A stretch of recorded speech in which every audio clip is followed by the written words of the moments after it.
एक रात का मेहमान। फरवरी 1930 का प्रथम सप्ताह। खूब जाड़ा पड़ रहा था, वर्षा भी तेज थी। रात 10 बजे लखनऊ चारबाग स्टेशन पर यात्रियों से अधिक पुलिस वाले दिख रहे थे, क्योंकि उसे किसी व्यक्ति का इंतजार था। वह व्यक्ति कोई और नहीं बल्कि चंद्रशेखर आजाद थे। लेकिन केवल 4-6 पुलिस वाले ही दिखाई दे रहे थे, लेकिन ऐसा नहीं था। बाकी सब पुलिस वाले सादे भेष में थे। ठीक 10:15 बजे देहरादून एक्सप्रेस प्लेटफॉर्म नंबर 1 पर आकर के रुकती है, तब मुखबिर ने सूचना दी थी कि आजाद इसी गाड़ी से बनारस जाएंगे। चंद्रशेखर आजाद। उन्हें बीच में ही धर दबोचने के इरादे से पुलिस वालों ने गाड़ी का एक एक डब्बा छान मारा, किंतु चंद्रशेखर आजाद का कहीं कोई पता नहीं चला। गाड़ी छूटने से कुछ पहले एक गुप्तचर ने दौड़ता हुआ हांफता हुआ आया और अपने अफसर के पास आकर बोला कि आजाद तो एक साहब बहादुर के भेष में बाहर निकल गए हैं। इंस्पेक्टर के चौकन्ने रहने पर उसने गेट से लाया प्रथम श्रेणी का एक टिकट भी उनके आगे बढ़ा दिया, जो देहरादून से बनारस तक का ही था। पुलिस को चकमा देने के इरादे से आजाद बीच में ही उतर पड़े थे। टिकट के पीछे हिंदी में लिखा हुआ था, मुझे जीवित पकड़ना या जीवित पकड़ सकना असंभव है आजाद, क्योंकि तुम मुझे जीवित कभी पकड़ नहीं सकते हो। अब तो अफसर को काटो तो खून नहीं। इतना सब बेचैन हो गया। फौरन सबको इकट्ठा करके आजाद को पीछा करने के लिए थाना और भेज दिया गया। हाथ में अटैची दिए आजाद लाटूस रोड पर आए।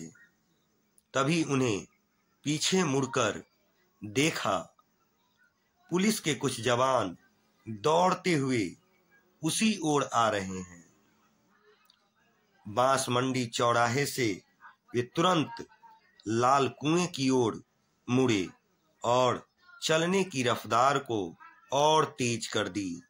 फिर हीवेट रोड पर आते आते एक संकरी गली में मुड़े। 3-4 मकान छोड़कर सहसा मतलब अचानक उनके हाथ की थपकियां दाहिने ओर के दरवाजे पर पड़ने लगी। क्षण भर में एक बुढ़िया ने कुंडी खोलते हुए पूछा, कौन हो तुम? आजाद का जवाब था, बहुत भीग गया हूं, बारिश थमने तक शरण चाहता हूं। टिमटिमाते हुए दिए की रोशनी आजाद के चेहरे पर पड़ी। बुढ़िया बोली, अंदर आ जाओ बेटा। कहकर बुढ़िया ने दरवाजा खोल दिया। मकान में प्रवेश करते ही आजाद ने झट कुंडी बंद कर दी। फिर आंगन पार करके दोनों अंदर आए। तख्त पर बैठने का इशारा करके बुढ़िया ने दिया वहीं दीवट पर रख दिया और कमरे से धोती व तौलिए लाकर आजाद की ओर बढ़ा दिया। उन्होंने दोनों चीजें ले ली। धोती स्त्री का मतलब एक साड़ी थी। उन्हें हंसी भी आ गई। बिटिया की है। बुढ़िया बोली, बिटिया की है, घर में कोई मर्द तो है नहीं। बुढ़िया ने कहा। आजाद चुप रहे, केवल तौलिया ही इस्तेमाल किया। क्या नाम है तुम्हारा? बुढ़िया ने स्नेह से पूछा। तो आजाद बोलते हैं, जीवन में झूठ तो कभी बोला नहीं और सच बोलने की इस समय इच्छा नहीं हो रही है। आजाद बोले। बुढ़िया का जवाब था, क्यों? सच बोलने में क्या डर है? जो भी हो सच कहो तुम। इन्होंने जवाब दिया, मेरा नाम चंद्रशेखर आजाद है। वही आजाद जो फरार है, वही आजाद जिसे जीवित या मृत पकड़ लाने के लिए सरकार ने 15,000 रुपए का इनाम घोषित किया है। बुढ़िया चौंक गई। जी हाँ, मैं वही हूं। बुढ़िया पूछी, तुम्हारा अपराध क्या है? मेरा अपराध देशभक्ति। मैं किसी भारतीयों को रोटी, कपड़ा और मकान के लिए दर दर की ठोकरें खाते हुए नहीं देख सकता। अंग्रेजी शासन अब और सहन नहीं होता। भारत माँ के पैरों में पड़ी बेरियों को तोड़ने का जो संकल्प लिया है मैंने, बस यही मेरा अपराध है। आजाद आवेश में कहते गए। बुढ़िया का जवाब था, धन्य है तुम्हारा संकल्प, धन्य है वह माँ जिसकी कोख ने ऐसे लाल को जन्म दिया। तुम्हारे दर्शन पाकर मैं धन्य हुई। आजाद ने बुढ़िया को उस टिमटिमाते हुए दिए की रोशनी में गौर से देखा। उसके तेजस्वी मुख और निश्चल नेत्र से लगा कि वह किसी कुलीन परिवार की पढ़ी लिखी लेकिन निर्धन महिला है। तभी अचानक बुढ़िया को खांसी का दौरा आया। ऊपर कमरे से निकलकर बुढ़िया की इकलौती बेटी कल्पना आई। वह ऊपर कमरे में बैठकर पढ़ रही थी। नीचे पहुंचकर वह माँ की पीठ सहलाने लगी। फिर कटोरी में 2 घूंटे पानी पीने को दिया। ठीक होते ही बुढ़िया भौचक से इधर उधर देखने लगी। लड़की साहस सहम गई। पूछा, क्या है माँ, किसे देख रही हो? वह कहाँ गया? बुढ़िया का जवाब था, वह कहाँ गया? अभी तो मुझसे बातें कर रहा था। अभी तो मुझसे बातें कर रहा था। कल्पना समझ न पाई कि माँ को अचानक क्या हो गया। वह घबराकर रोने लगी। तभी आजाद, जो कोने में छिप गए थे, निकल कर आए और बोले, मैं तो यहीं हूँ। ऊपर से किसी की आहट सुनकर कोने में छिप गया था। कल्पना ने आजाद की ओर देखा और माँ से पूछा, यह कौन है माँ? रात का मेहमान है, माँ ने बताया। बड़ा योग्य और समझदार व्यक्ति है। योग्य और समझदार? तभी तो सारे दिन से भूखा है। आजाद ने सहज भाव से कहा, अरे बेटी, मैं तो भूल ही गई।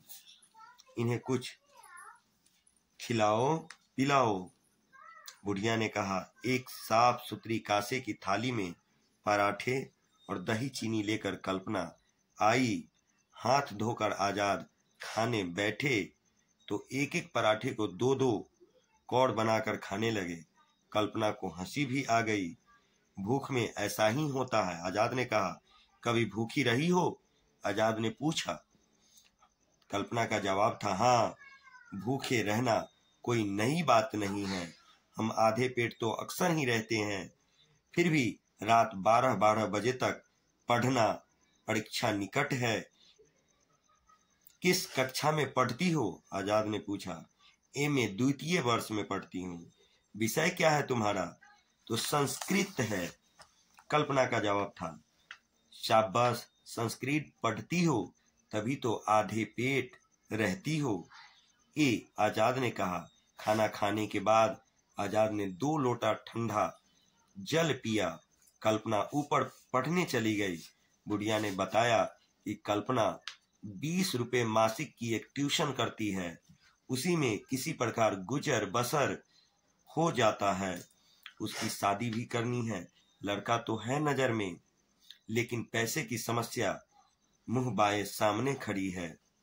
वातावरण में कुछ उदासी सी छा गई। तभी जेपीओ की घड़ी ने टन टन कर रात के 2 बजा दिए। आजाद ने जाना चाहा। तभी बुढ़िया ने कभी कभी मिलते रहने के लिए कहा। आजाद ने फिर आने का वचन दिया और कल्पना को बुलाने के लिए कहा। वह अभी तक पढ़ रही थी। माँ की आवाज सुनकर तुरंत नीचे आई और बोली, बाण भट्ट की कादम्बरी पढ़ रही हूँ। बड़ी कठिन रचना है। संसार में कोई काम कठिन नहीं है। आजाद ने कहा, मन लगाकर पढ़ो और प्रथम श्रेणी लाओ, यही मेरा आशीर्वाद है। कल्पना का जवाब था, आप सबके आशीर्वाद से प्रथम तो सदा आई हूँ, इस बार भी आ सकती हूँ। अच्छा, तो ये लो अपने प्रथम आने का इनाम, कहकर आजाद ने अटैची कल्पना के हाथों में थमा दी और बुढ़िया को प्रणाम करते हुए तुरंत वहां से चल दिए। कल्पना ने अटैची खोली। उसमें भरे सैकड़ों रुपए के नोट, शायद कल्पना के विवाह के लिए था। रुपए लेकर बुढ़िया दरवाजे की ओर झपटी। आजाद जा चुके थे। वर्षा ने और भी भयंकर रूप धारण कर लिया था।